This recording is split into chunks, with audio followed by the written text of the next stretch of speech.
Hi viewers, welcome to our channel. ప్రస్తుతం మనతో పాటు సీనియర్ జర్నలిస్ట్ దాము బాలా సార్ వారితో మాట్లాడదాం. నమస్కారం సార్.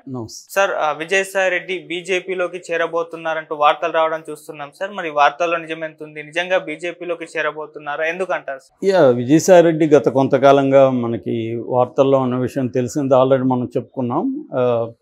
శాంతి అనే ఒక అసిస్టెంట్ కమిషనర్ దేవాదాయ శాఖ, ఆమెతో విజయసాయి రెడ్డి బిడ్డని కన్నాడు, మగ బిడ్డని అని వాళ్ళ మాజీ భర్త మదన్ మోహన్, తనేమో ఆ విడాకులు చెల్లవు, అది బలవంతంగా నా దగ్గర చేయించుకున్నారు, నేను విడాకులు ఇవ్వలేదు, సో నేనే భర్తని అని ఆయన మాట్లాడుతున్నాడు. ఆమె ప్రెస్ మీట్ పెట్టి ఆయన మాకిద్దరికి 2013లో పెళ్ళయింది, 2015లో కవలలు పుట్టాలు, తర్వాత ఆయన నన్ను వేధించడం చేశాడు, దాంతో ఆ వేధింపులకి తట్టుకోలేక నేను విడాకులు తీసుకున్నాను. మా ఇద్దరు గిరిజనులు వాళ్ళు, సో మా కుల పద్ధతిలో విడాకులు తీసుకున్నాము. అందరి పెద్దల సమక్షం ముందు ఆయన కూడా సైన్ చేశాడు. ఆ తర్వాత ఆయన అమెరికాలో ఉన్నాడు. నేను సుభాష్ అనే ఇంకొక అడ్వకేట్ని పెళ్లి చేసుకున్నాను. సో సుభాష్కి నాకు బిడ్డ పుట్టాడని ఆమె చెప్పింది. దాని తర్వాత వాళ్ళ ఫోటోలు కూడా రిలీజ్ చేశారు. సుభాష్ డెలివరీ అప్పుడు, అంటే ప్రెగ్నెన్సీ టైంలోనూ ఫోటో ఉంది, తర్వాత డెలివరీ అప్పుడు ఉంది, తర్వాత బారసాల ఉంది, అన్నప్రాసన, ఈ అన్ని ప్రోగ్రామ్స్లో కూడా సుభాష్ కూడా ఉన్నాడు. ఆ ఫోటోలు రిలీజ్ చేశాడు. వాటిని కూడా వీళ్ళు తెలుగుదేశం వాళ్ళు మార్పింగ్ చేసి ఈయన్ని పెడుతున్నాడు. నిజానికి ఈయనకి దాదాపు 70 ఏళ్ళు వచ్చాయి. అదే ఆమె కూడా అనేది, ఆ పెద్ద ఆయన తండ్రి లాంటి వారు ఆయన్ని ఇలాగా ఇరికిస్తున్నారని. దాంతో Telugu Desam media, social media, main stream media, Telugu Desam నాయకులు అందరూ కూడా శాంతి మీద ముప్పేట దాడి అంటారు కదా, అలాగ చేస్తున్నారు. ఆమె అవినీతిని పెద్ద ఎత్తున ఇప్పుడు తీసుకొస్తున్నారు. ఆమెను అన్ని రకాలుగా హింసించేదానికి బయలుదేరారు. ఆల్రెడీ ప్రభుత్వం కూడా ఆమెను సస్పెండ్ చేసింది. సో దీని మీద గిరిజన సంఘాలు కానీ మహిళా సంఘాలు కానీ ఏమీ పెద్దగా స్పందించట్లేదు. అంటే తెలుగుదేశం హోల్డ్లో మొత్తం ఉంది, మాట్లాడే పరిస్థితి లేదు. సో ఈ నేపథ్యంలో వాళ్ళ మరి ఆమె హస్బెండ్ అని చెప్తున్న సుభాష్ రెడ్డి కూడా ఎందుకని మరి మీడియా ముందుకు రాలేదు. ఈ నేపథ్యంలో ఈయన మీద ఫోకస్ పెరిగింది. దాంతో ఈయన అనివార్యంగా విశాఖపట్నంలో మీటింగ్ పెట్టి తీవ్రంగా తెలుగుదేశం మీడియా మీద విరుచుకుపడ్డాడు. తర్వాత అంతు చూస్తున్నాడు. తర్వాత నేను సొంత ఛానల్ పెడతా అన్నాడు. నేను ఓడిపోయినంత మాత్రం నేను ఎవరికి భయపడను, నేను ఒక రాజ్యసభ సభ్యుడిని, ఆ మాత్రం అది కూడా లేకుండా మీరు ఇష్టం వచ్చినట్టు మాట్లాడుతున్నారు, నేను దీన్ని రాజ్యసభలో కూడా ప్రస్తావిస్తాను, స్పీకర్కి కూడా కంప్లైంట్ చేస్తాను, ఇవన్నీ ఆయన చెప్పారు. అయినా కూడా మీడియా తగ్గలేదు, ఇంకా రెచ్చిపోయింది. ఆ మదన్ మోహన్ని ప్రతి ఛానల్ వాళ్ళు తెలుగుదేశాన్ని సపోర్ట్ చేసే ఛానల్ అంతా పిలిచి ఆయన లైవ్లు పెడుతున్నాయి. సో ఏదేమైనా నిజానికి నేను దాని మీద ఆల్రెడీ చెప్పాను కాబట్టి మళ్ళీ చెప్పాల్సిన అవసరం లేదు. ఏదేమైనా అది ప్రైవేటు వ్యవహారంగానే పరిగణించాలి.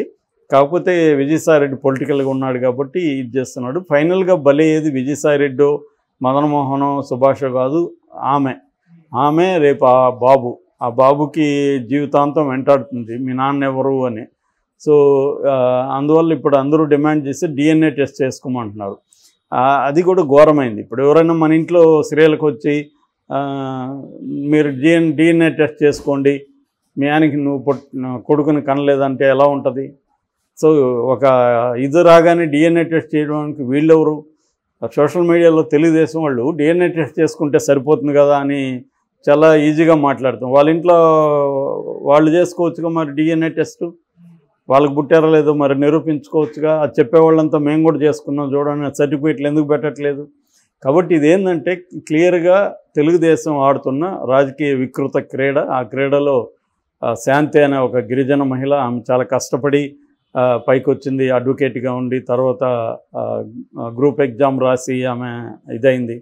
అలాంటి అనేక బాధలు కష్టాల్లో పడి ఒక గిరిజన మహిళ పైకి వస్తే అవినీతి ఏదో ఆమె ఒకటే చేసినట్టుగా బోల్డ్ మంది అవినీతి చేస్తున్నారు. ఇక్కడ రెడ్డి కమ్మ ఐఏఎస్లు చేయట్లేదా? వాళ్ళందరి మీద కూడా ఇదే విధంగా చర్యలు తీసుకుంటున్నారా? ఇక్కడ ఏంటంటే ఏ ప్రభుత్వం వస్తే వ్యతిరేకంగా ఉన్న ప్రభుత్వంలో ఉన్న వాళ్ళ మీద చర్యలు తీసుకోవడం, అది గిరిజనుల దళితుల అనేది చూడట్లేదు. నిజానికి అవన్నీ చూడాల్సిన అవసరాలు ఉంటాయి, కానీ అవేమి జరగట్లేదు. చంద్రబాబు ప్రభుత్వం గత ప్రభుత్వంలో ఉన్న IAS-IPSల మీద సివియర్గా రియాక్ట్ అవుతుంది. 27 మంది IASలు, 24 మంది IPSలు ఆఫీసర్ని అలా హోల్డ్లో పెట్టింది, వాళ్ళకి ఏం పదవులు ఇవ్వలేదు. అంటే వాళ్ళని ప్రెజర్ చేయించి వాళ్ళంతట వాళ్ళే వాలంటరీ విఆర్ఎస్ తీసుకునే విధంగా ప్రెజర్ చేస్తుంది. ఆల్రెడీ ప్రవీణ్ ప్రకాష్ అంటే వాళ్ళు విఆర్ఎస్ తీసుకున్నారు. అయితే ఈ కాంటెక్స్లో ఇప్పుడు ఒక కొత్త వార్త ఈరోజు వైరల్ అవుతుంది. అదేంటంటే విజయసాయిరెడ్డి బీజేపీలోకి వెళ్తున్నాడు. ఇది ఎంత మాత్రం వాస్తవమా అనేది చూస్తే నిన్ననే మనం చెప్పుకున్నాం. అసలు విజయసాయిరెడ్డి ఈ బయటికి రావడానికి సజ్జల రామకృష్ణారెడ్డి జగనే కారణం అనే ఒక వార్త కూడా తెలుగుదేశం వాళ్ళే పుట్టించారు. అది వైసీపీ వాళ్ళ నుంచి ఏమి రాలేదు. అయితే దీనికి బేస్ ఉంది, తెలుగుదేశం వాళ్ళు పుట్టించడానికి బేస్ ఉంది. ఎందుకంటే ఆయన విశాఖపట్నంలో ప్రెస్ మీట్ పెట్టినప్పుడు ఆయన దగ్గర ఎవరో కూడా వైసీపీ నాయకులు లేరు. ఎవరో ఒకరిద్దరు ఉన్నారు కానీ ఇంపార్టెంట్ వైసీపీ నాయకులు ఎవరు లేరు, ఆయన దగ్గరికి వెళ్ళలేదు. అట్లాగే ఆయనకు మద్దతుగా మామూలుగా అయితే ఇలాంటిది ఈ స్థాయిలో జరిగినప్పుడు వైసీపీ నాయకులు అంబటి రాంబాబు కావచ్చు, రోజా కావచ్చు, పేర్ని నాని కావచ్చు, ఇలాంటి వాళ్ళంతా బొత్స కావచ్చు, ఇలాంటి వాళ్ళంతా రంగంలోకి వస్తారు. కానీ వాళ్ళు ఎవరు కూడా రంగంలోకి వచ్చి ఈయన్ని సపోర్ట్ చేస్తూ చేయట్లేదు. కొంతవరకు ఈ వైసీపీ సోషల్ మీడియాలో అయితే ఈయన మద్దతుగా పోస్టులు పెడుతుంది, ఫోటోలను బయటికి పెడితే అవన్నీ చేస్తుంది. కానీ నాయకత్వ స్థానంలో ఉండేవాళ్ళు ఈయనకు మద్దతుగా నిలబడట్లేదు. రెండవది ఆయనే చెప్పాడు, మా పార్టీలో కూడా కొంతమంది శత్రువులతో కలిసి ఇలా చేశారని కూడా ఆయన అన్నాడు. అంటే ముందు నుంచి కూడా ఈయనకి సజ్జల రామకృష్ణారెడ్డికి మధ్య ఇబ్బందులు ఉన్నాయి.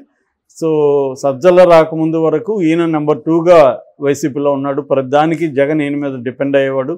ఇటు ఢిల్లీలో బీజేపీతో లైజనింగ్ చేయడం ఇవన్నీ కూడా ఈయనే చూసుకునేవాడు. అట్లాగే ట్రబుల్ షూటర్గా కూడా ఉన్నాడు. ఎక్కడైనా పార్టీలో ఇబ్బందులు వస్తే ట్రబుల్ షూటింగ్ వ్యవహారాలంతా కూడా ఈయనకే అప్పగించేవాడు జగన్ ఒకప్పుడు.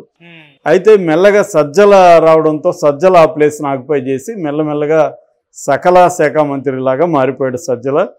ఈయన్ని పక్కన పెట్టేశారు జగన్ ఏ కారణంతో. కానీ ఆ మధ్య చాలా కాలం వరకు ఈయన్ని అన్ని రకాల బాధ్యతల నుంచి కూడా తప్పించారు. అప్పుడే ఈయన తెలుగుదేశంలో చేరతాడని కూడా పుకార్లు వచ్చాయి. ఎందుకంటే అదే టైంలో మన తారక రామ్ చనిపోవడం, ఈయన తారక రామ్ భార్యకు బంధువు అవ్వడం, దానివల్ల ఆ ఫ్యామిలీలో ఇన్వాల్వ్ కావాల్సి రావడం, బాలకృష్ణ ఆయన కలిసి పనిచేయాల్సి రావడం, వీళ్ళిద్దరు కనిపించడం, తర్వాత బాలకృష్ణని అసలు తారకరత్న చనిపోవడం, ఆ 23 రోజులు హాస్పిటల్లో చనిపోయినాక కూడా డెడ్ బాడీని పెట్టారని ఒక పక్క వైసీపీ ప్రచారం చేస్తుంటే ఈయనేమో తారకరత్నాన్ని ఇప్పుడే చూసి వచ్చాను నేను, కోమలు ఉన్నారు, ఇవన్నీ ఈయనే చెప్పడం. అట్లాగే చంద్రబాబుతో కూడా ఈయన సఖ్యంగా కూర్చొని మాట్లాడడం, ఇవన్నీ వైసీపీకి ఇబ్బందికరంగా మారాయి. అప్పుడు నెగిటివ్ వచ్చింది. దాని తర్వాత ఎలక్షన్ ముందు మళ్ళీ ఆయనకి ఇంపార్టెన్స్ ఇవ్వడం పెరిగింది. ఈ క్రమంలో ఆల్రెడీ ఆయనకు వైసీపీలో నాయకత్వానికి మధ్య గ్యాప్ ఉంది. సో ఈ గ్యాప్లో ఇప్పుడు అది ఇంకా ఇబ్బందికరంగా మారినట్టు కనబడుతుంది. ఇప్పుడు ఏంటంటే బీజేపీలోకి ఈయన వెళ్తున్నాడు అని అంటే ఇది చంద్రబాబు ఒక రకంగా ప్రెజర్ చేయించి ఈయన మీద, విజయసాయిరెడ్డి మీద, సో విజయసాయిరెడ్డి బీజేపీలోకి వెళ్ళేట్టుగా చేస్తున్నాడు అన్న వాదన కూడా ఉంది. ఎందుకంటే జగన్ నుంచి 11 మందిలో మ్యాక్సిమం లాగేస్తే మోడీ జగన్ని పట్టించుకోడు. అప్పుడు జగన్కి మోడీ అండ ఉండదు కాబట్టి చంద్రబాబు జగన్ని ఈజీగా జైలుకు పెట్టేయచ్చు. ఇది చంద్రబాబుకు ఉండే ప్లాను. ఎందుకంటే మోడీకి ఆఫర్ చేయడానికి జగన్ దగ్గర 11 మంది రాజ్యసభ సభ్యులు, 4 లోక్సభ సభ్యులు ఉన్నారు. సో దీన్ని కానీ బ్రేక్ చేయగలిగితే, జగన్ను వీక్ చేస్తే నేషనల్ లెవెల్లో, అప్పుడు మోడీ గ్రీన్ సిగ్నల్ ఇస్తాడు, మనం జగన్తో ఒక ఆట ఆడుకోవచ్చు అనేది చంద్రబాబు కొండ ప్లాన్ అని చెప్తున్నారు.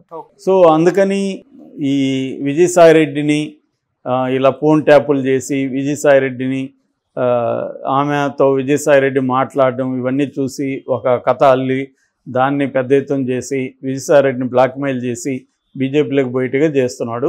ఆల్రెడీ విజయసాయిరెడ్డికి వైసీపీలో ఇబ్బందులు ఉన్నాయి కాబట్టి విజయసాయిరెడ్డి మ్యాక్సిమం రాజ్యసభ సభ్యుల్ని బయటికి తీసుకొని వెళ్ళి కానీ ఇచ్చేస్తే అక్కడ వైసీపీ బీజేపీలోకి విలీనంగానే అయిపోతే రాజ్యసభలో క్లియర్గా ఉండిపోతుంది.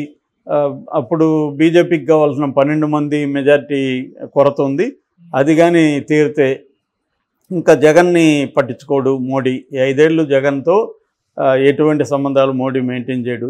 దాంతో మనం జగన్ని మనం అనుకున్నట్టుగా అంతా చేయొచ్చు అనేది చంద్రబాబు వ్యూహం. ఈ వ్యూహంలో భాగంగానే విజయసాయిరెడ్డి మీద ఈ అటాక్ జరుగుతుందనేది చెబుతున్నారు. అంటే చంద్రబాబు వ్యూహం పన్ని ఆ వ్యూహంలోకి విజయసాయిరెడ్డిని లాగాడు. ఆల్రెడీ విజయసాయిరెడ్డికి వైసీపీలో ఇబ్బందులు ఉన్నాయి. దీనివల్ల అనివార్యంగా విజయసాయిరెడ్డి బీజేపీలోకి వెళ్తాడు అనేది ఇప్పుడు వస్తున్న వార్త. ఇది ఎంత నిజమనేది మనకి కొంతకాలం గడిస్తే కానీ తెలియదు. Thank you so much.